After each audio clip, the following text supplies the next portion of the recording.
save the day, never fear. I'm a big movie fan through and through, but television has become an exceptional place to find those great stories some of us seek, especially in the past 10 years or so. Now, throughout my time watching television, from when I was a kid till now, I've had the opportunity to witness some crazy shit go down, seen some absurd twists and turns take place, and each of those twists makes me feel some type of way. If you're a Twilight Zone fan, maybe it's confusion. If you're an Orphan Black fan, maybe it's sadness. And if you've seen enough of our Lord and Savior Joss Whedon's work, then sometimes you just don't really know how to feel. Either way, there has probably been a point in time where a show you hold dear has, narratively speaking, pulled the rug from underneath you, and it affected you big time emotionally. Well, nerd and nerdettes, that's what I'm here to talk about today, so let's get it.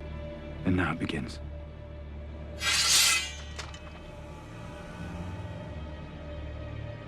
No. Now it ends. Some of you may or may not know, but a little show called Game of Thrones recently just came to an end.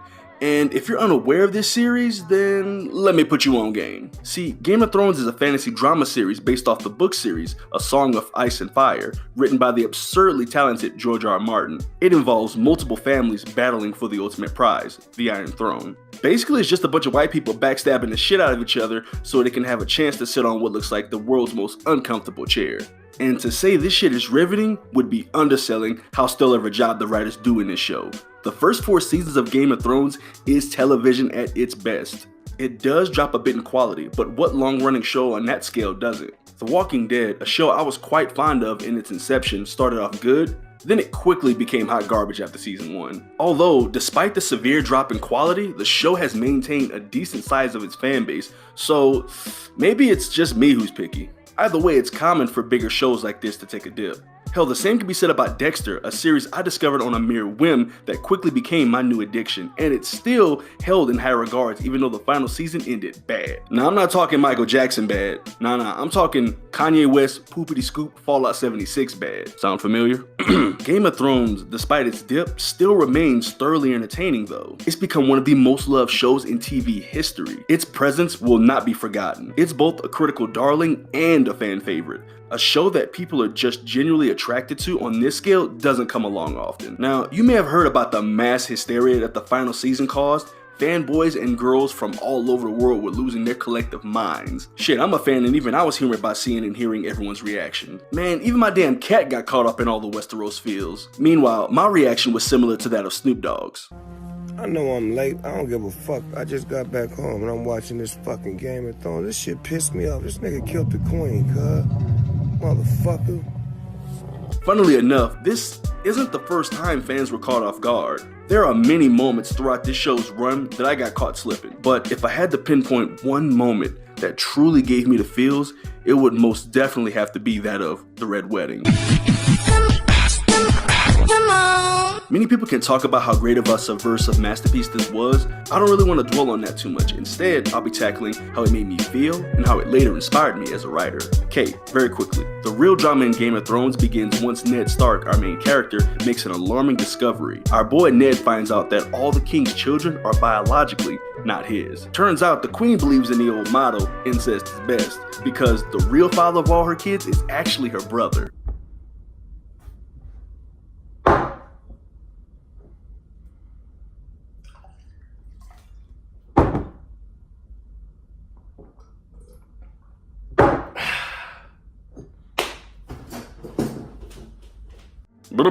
And being a good man and the hand of the king, Ned takes it upon himself to report this career-ending news. But before doing so, he informs Cersei Lannister, the queen, that he's aware of what she's been up to in an effort to spare the kids and give everyone a chance to run. This great act of kindness would soon bite Ned in the ass because he's later betrayed, then thrown in jail, and was sadly later beheaded in the season 1 finale. That ending surprised viewers everywhere. It basically set the stage and informed us that this is Game of Thrones. No one is safe. When you play the Game of Thrones, you win or you die.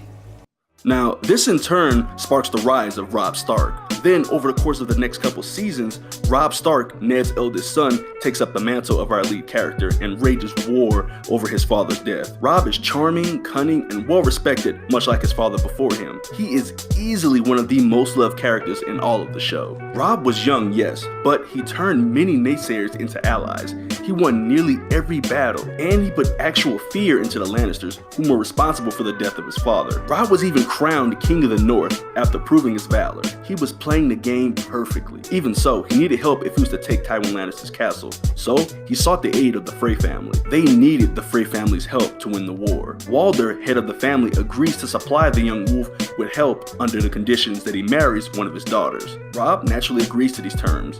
He promises to marry one of the ladies after the war had concluded. Not too long after, while in the middle of finishing up his quest for justice, Robb became pretty infatuated with the PYT. That's a pretty young thing for the uncultured. Catelyn, Robb's mother, who was the first to step up during the whole Ned debacle, has become an even more prominent character throughout the war. And she does not approve of Talisa. But Robb and his new love hit it off pretty well. My fingers keep slipping, I'm trying to grip that edge. Yo! Sorry everyone, the thug in me comes out sometimes. Now, where were we?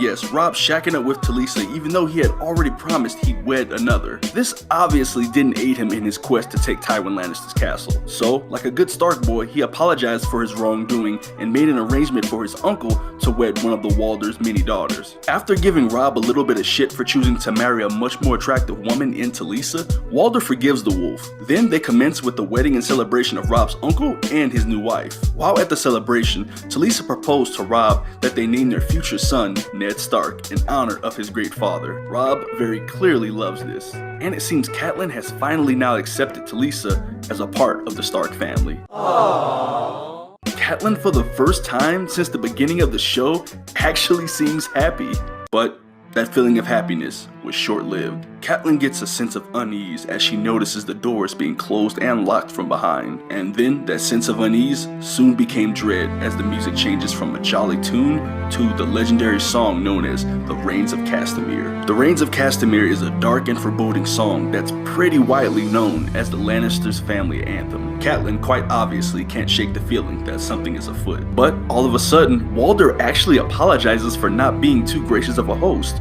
So he offers Robb and his wife a wedding gift. Then we cut back to Catelyn, who still can't shake this horrible feeling. Her heart sinks when she notices Bruce Bolton, a supposed ally, is wearing chainmail armor underneath his attire. Catelyn immediately gets up to warn Robb of this betrayal, but by that time, it was too damn late. The Red Wedding had begun. I watched all these characters I had come to love over the past seasons die right in front of me. So when Catelyn Stark cried out in agony,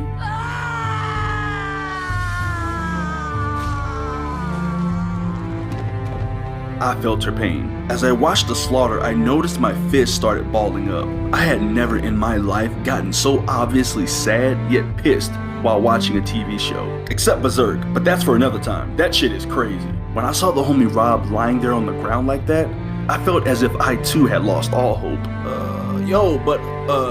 Catelyn lives alright.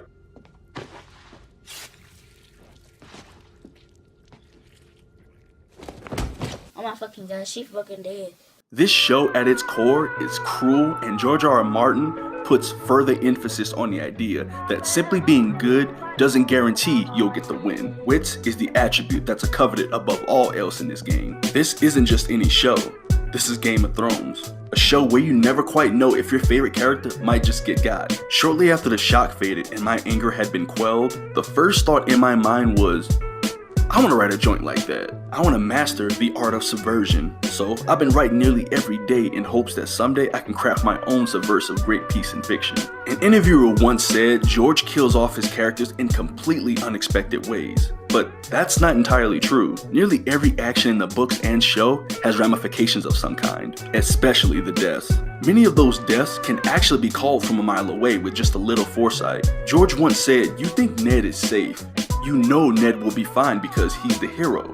And in most stories, a character like Ned would live and be fine, but George and his twisted writing was like, nah fam. See, the hero's journey has become arguably the most traditional story in fiction, and Martin kinda ruined it. George basically told us, the audience, that Ain't nobody got time for that. oftentimes in storytelling, the mentor figure dies, so the once reluctant protagonist can arise into a true hero and do some gangster shit. Much like how Obi-Wan died for Luke, or how Pops' death was the catalyst that pushed Luke Cage and resulted in Luke becoming the hero of Harlem. You want some? I don't even like these niggas, man. You know, it's kind of, all this stuff is kind of a staple. The hero's mentor dies, the hero rises up, he does the thug shit. It's what you're supposed to do. Meanwhile, your boy George is over here like, I'll kill them. I'll kill them all. Many people seem to think that Martin writes this way because he likes to torture his readers, but in all actuality, like I mentioned earlier, the ramifications in A Song of Ice and Fire are real. Weaknesses will be shown, and that's just how it works. Ultimately, Rob's biggest flaw is he was sadly too much like his dear old dad. Ned was an honorable man, stuck in a not so honorable game. All in the game, yo. All in the game. It's all so Shakespearean. Fun nerdy fact about me is I'm a huge fan of Shakespeare. Man, I even like Joss Whedon's 2012 Much Ado About Nothing. And since I dig the homie Shakespeare, that means I also like tragedies. But it has to be done properly, or else it just feels like cheap shock value. This, The Red Wedding, is anything but cheap. Love is the death of duty. Duty is the death of love.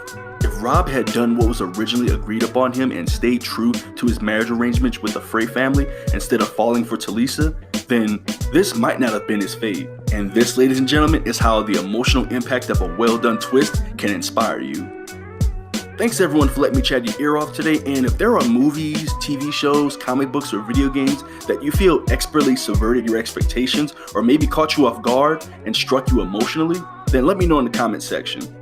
Be sure to follow me on Twitter, YouTube, Facebook, Instagram, Patreon, and guys, thanks for watching. This is Dez from Featuring Dez, signing out. Peace. In this Game of Thrones, it's eye for eye. There is no middle ground, you either win or die. You gotta watch the cats who watch your back. You can get hit quick, man, and that's a fact. Politics and bedfellows, what's real, who's fake?